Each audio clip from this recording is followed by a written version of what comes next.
Assalamualaikum warahmatullahi wabarakatuh. Salam literasi. Perkenalkan, nama saya Trianurini Pasya Bandini, pembimbing dari SMP Negeri 1 Margahayu.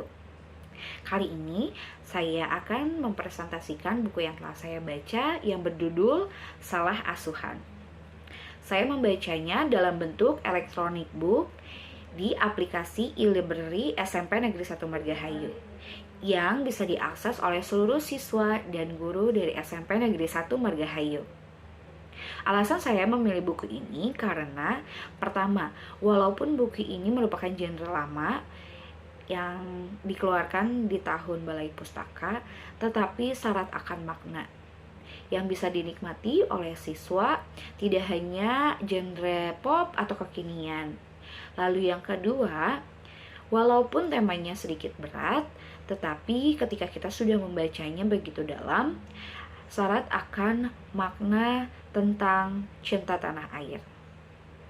Lalu, isi dari buku ini saya review dalam bentuk fishbone.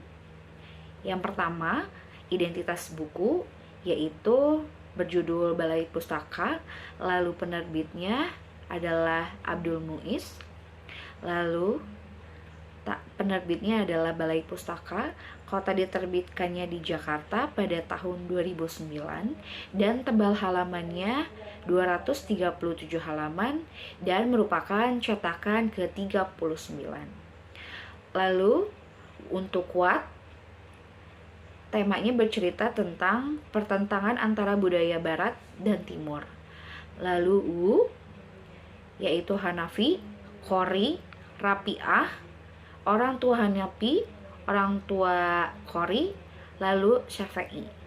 Lalu Wen, yaitu semasa pendudukan bangsa Belanda di Indonesia. Lalu Wer, ada di Sumatera, yaitu tepatnya di Solok, Sumatera Barat. Lalu kota Anau, lalu ada Rumah Gadang, ada kota Padang, kota Semarang, dan juga di Bandung. Lalu Why, yaitu Hanafi merupakan pria pribumi yang lebih senang bergaul dengan kalangan dari barat, sehingga ia menjadi kebarat-baratan.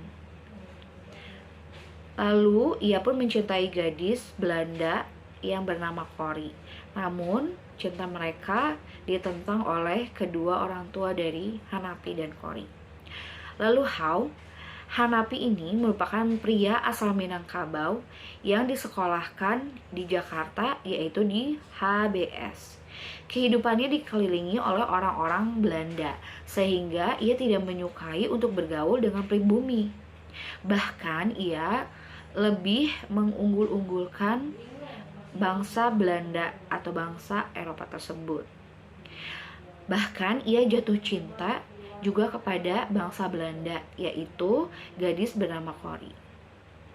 Qori pun mencintai Hanafi, tetapi cinta mereka terhalang oleh restu kedua orang tuanya.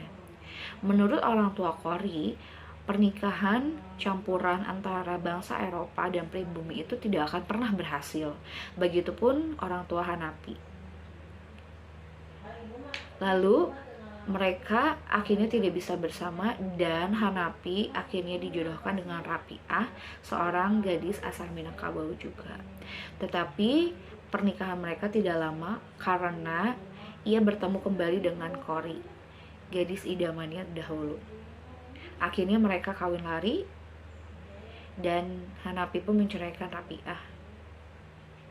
Tetapi ternyata perjuangan mereka tidak begitu manis, karena dalam kehidupannya berumah tangga mereka selalu dihiasi oleh pertikaian karena Hanafi yang terlalu cemburu kepada Qori dan menganggap bahwa Qori itu telah berselingkuh, padahal sebetulnya tidak pernah, sehingga banyak sekali pertentangan dan perselisihan yang terjadi sampai akhirnya Qori pun tidak tahan lagi dan ingin menceraikan Hanafi.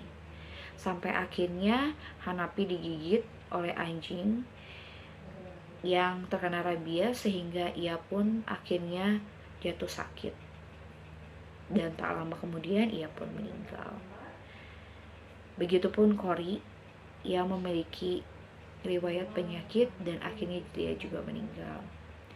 Lalu anaknya Hanafi dengan Rabi'ah yang bernama Safei juga mengikuti jejak ayahnya bersekolah dengan tinggi, tetapi ia tidak lupa untuk kembali ke negara tercinta untuk membangun negerinya.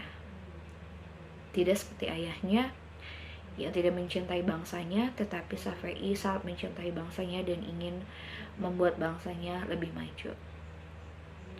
Lalu hikmah yang didapatkan adalah saya menjadi tahu rasa cinta tanah air itu sangat penting. Sebagaimana peribahasa menyebutkan bahwa di mana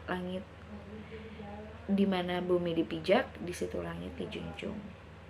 Bangsa yang besar adalah bangsa yang menghargai sejarah dan perjuangan para pahlawannya. Begitu yang bisa saya sampaikan. Semoga apa yang saya sampaikan dapat membawa manfaat dan yang mendengarkan dapat tertarik untuk membaca buku Salah Asuhan. Sekian dari saya, terima kasih. Salam literasi.